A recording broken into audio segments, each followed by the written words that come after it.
अपने लैपटॉप या मोबाइल में इंटरनेट ब्राउजर खोलिए। इसमें ऊपर यूआरएल बॉक्स में लिखिए sci.gov.in।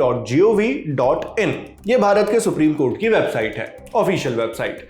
इसमें ऊपर आपको जजेस नाम से एक मेन्यू मिलेगा। वहां पर टैप करेंगे या उस पर अपना कर्सर ले जाएंगे तो नीचे एक लिस्ट खुलती है। इससे आप सुप्रीम कोर्ट के जजों से जुड़ी जानकारियां हासिल कर पाएंगे। लिस्ट में सबसे आखिर में अगर आप देखते हैं तो लिखा मिलेगा असेट्स ऑफ जजेस। हिंदी में कहूं तो जजेस की संपत्ति। इस पर क्लिक या टैप कर दीजिए। 2.5 लाइनें लिखी मिलेंगी और नीचे लिखा होगा इन जजेस ने अपनी संपत्ति की घोषणा जमा करा दी है। उसके बाद जजों के नामों की एक फहरिस्त दिखाई देती है, सीजेआई संजीव खन्ना से शुरू होकर जस्टिस मनमोहन तक।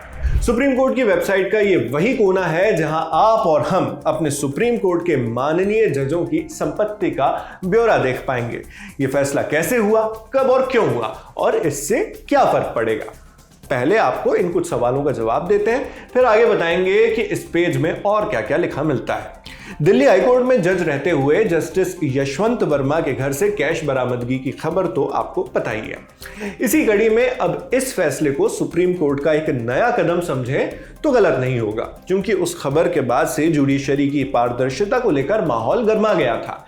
हालांकि supreme court justice Yashwant Verma मामले पर भी जांच कर रहा है। उन्हें ट्रांसफर भी कर दिया गया है और फिलहाल उनकी न्यायिक जिम्मेदारियों पर भी रोक लगा दी गई है, उनसे उनको मुक्ति दे दी गई है। लेकिन इस दौरान जनता के भरोसे को और पुख्ता करना अदालत के लिए फिर एक बड़ी जिम्मेदारी बन गई। इसी मकसद के साथ सुप्रीम कोर्ट की एक फुल कोर्ट मीटिंग रखी गई। फुल कोर्ट मीटिंग यानी उस मीटिंग में सारे के सारे 33 मौजूदा सुप्रीम कोर्ट जजेस शामिल हुए। बारेंट बेंच की रिपोर्ट के मुताबिक ये मीटिंग 1 अप्रैल को कंडक्ट हुई। मीटिंग में सुप्रीम कोर्ट के सभी 33 सिटिंग जजों ने अपनी संपत्ति को सार्वजनिक तौर पर डिक्लेयर करने का फैसला लिया।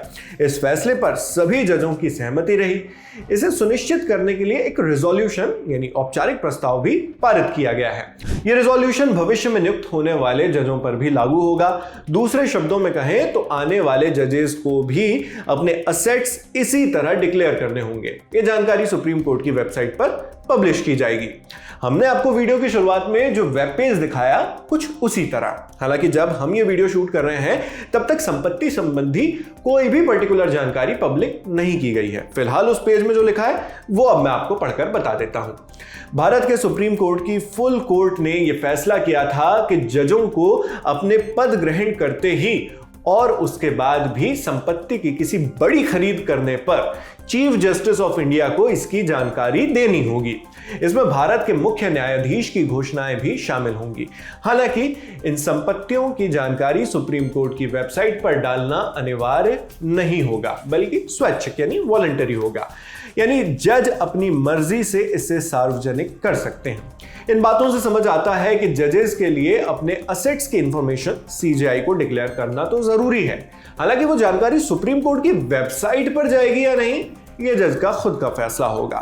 फिलहाल चीफ जस्टिस ऑफ इंडिया, जो सुप्रीम कोर्ट के सबसे सीनियर सिटिंग जज भी हैं, उन्हें मिलाकर कुल 30 जजेस ये डिक्लेरेशन दे चुके हैं, जो अभी पब्लिश नहीं हुआ है, वेबसाइट पर नहीं आया है। इस बारे में हमने कानूनी मामलों में नजर रखने वाले पत्रकार प्रभाकर मिश्रा से बात की। उनका क्या मानना है, सुनते हैं। उसका एक फ़ायदा ये भी होगा कि पता चल जाएगा कि जज बनने के पहले कितनी संपत्ति थी और बनने के बाद उन्होंने कितनी संपत्ति अर्जित की। इसलिए कि ये भी कहा गया है कि जज बनने के बाद वो जितनी संपत्ति अर्जित करेंगे उसका भी ब्यौरा वो डिस्क्लोज करेंगे सीजीआई के सामने। सीजीआई खुद भी ऐसा करेंगे। एक उसमें राइडर ये है कि उसे सार्वजनिक करने के पहले संबंधित जज की सहमति की ज़रूरत होगी। एक ऐसा राइडर है जिसको लेकर के आपके मन में, हमारे मन में, हमारे तमाम लोगों के मन में सवाल हो सकता है कि क्या सारे जज सहमति देंगे। मैं समझता हूं कि देना ही पड़ेगा, क्योंकि अगर अब मैंडेटरी हो गया है, इसलिए कि सुप्रीम कोर्ट के मौजूदा सभी जजों ने सर्वसम्मति प्रस्ताव पारित किया है कि सब लोग अपनी संपत्ति का, चल अचल संपत्ति का ब्यौरा देंगे। तो अगर उन्होंने ब्यौरा दे दिया और अपनी संपत्ति का ब्यौरा देने के लिए उसको सार्वजनिक करने की सहमति नहीं दी, तो फिर सवाल खड़े होंगे, शंका होगी, डाउट क्रिएट होगा लोगों के मन में, और कोई जज ये नहीं चाहेगा कि उसके मन में कोई गलत धारणा बने, इसलिए वो सहमति देंगे ही देंगे। तो ये एक अच्छी पहल है, सकारात्मक पहल है, इसकी ज़रूरत भी थी। इसका असर हाई कोर्ट्स पर भी पड़ेगा और मैं जो समझ रहा हूँ कि आने वाले समय में हाई कोर्ट्स की तरफ से भी ये पहल होगी कि वो हाई कोर्ट्स भी अपने जजेज को, हाई कोर्ट के भी जज इस तरह का प्रस्ताव पारित करेंगे और वो भी अपनी संपत्ति को डिस्क्लोज करेंगे। तो समय समय पर जजेज की नियुक्ति पर बात होती है, कोलिजियम सिस्टम की कमियों पर बात होती है। तो ये जब सुप्रीम कोर्ट के जजेज इस तरह का रिजोल्यूशन पास कर रहे होंगे, जब चर्चा कर रहे होंगे, तो उस समय जस्टिस वर्मा का मामला भी उनके संज्ञान में होगा, उनके दिमाग में होगा, जाहिर सी बातें होगा ही। लेकिन इसके साथ साथ कोलिजियम पर जजों की नियुक्ति को लेकर, न्यायपालिका में भ्रष्टाचार को लेकर जो एक जनमत बन रहा है, लोगों के मन में जो बातें आ रही हैं, सोशल मीडिया के आने के बाद से ये चीज़ें और थोड़ी बढ़ गई हैं, इसलिए कि सोशल मीडिया पर लोग लिखने लगे हैं, सवाल करने लगे हैं। जो पहले जजेस के बारे में बोलने लिखने से बचते थे, अब सोशल मीडिया के आने के बाद से हमले होते रहे हैं, और चाहे फैसले हो या भ्रष्टाचार के मामले हों। तो न्यायपालिका और जजेस निश्चित तौर पर उसको लेकर कहीं ना कहीं वो संवेदनशील हैं। ये पहली बार नहीं है जब जजेस ने अपनी संपत्ति की घोषणा को लेकर ऐसा कोई निर्णय लिया हो।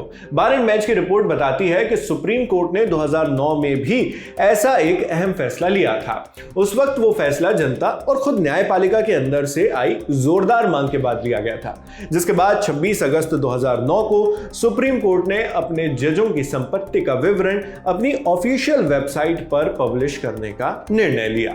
हालांकि इसकी जड़ें 1997 में एक अन्य रिजोल्यूशन से जुड़ी थी।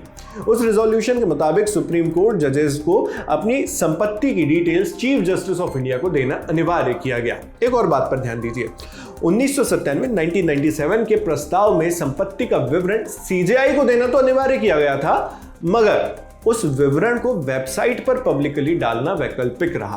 हालांकि इस बार भी देखें तो सुप्रीम कोर्ट की वेबसाइट में लिखी हुई जानकारी से समझ आता है कि अभी भी असेट्स को सार्वजनिक तौर पर वेबसाइट में पब्लिश करना स्वैच्छिक यानी वॉलंटरी ही है, यानी जजेस की मर्जी से ही होगा। अब इस सिलसिले में आगे क्या होता है ये देखना होगा। क्या सभी जज रिजोल्यूशन का अच्छी तरह पालन करते हैं? क्या सभी जज खुद की मर्जी से अपनी संपत्ति की जानकारी वेबसाइट पर जनता के लिए उपलब्ध करवाते हैं? क्या आने वाले दिनों में भी इसका कड़ाई से पालन होता हुआ दिखेगा, या फिर इसमें भी वही होता है जो 2009 वाले फैसले के साथ हुआ? सब पर हमारी और आपकी नजर बनी रहेगी, इसलिए आगे भी इस मामले पर जो अपडेट्स आएंगे, इस बारे में जो भी अपडेट्स होंगे, वो हम आप तक इसी तरह पहुंचाते रहेंगे। बाकी आप इस खबर पर क्या सोचते हैं हमें कमेंट बॉक्स में लिखकर जरूर बताएं। मैं हूं शेख नाविद, कैमरे पर मेरे साथ है मुकेश, और जिन साथी ने इस वीडियो को एडिट किया उनका नाम भी आप डिस्क्रिप्शन बॉक्स में देख सकते हैं। देश और दुनिया की खबरों के लिए आप बने रहिए दी लल्लन टॉप के साथ। शुक्रिया।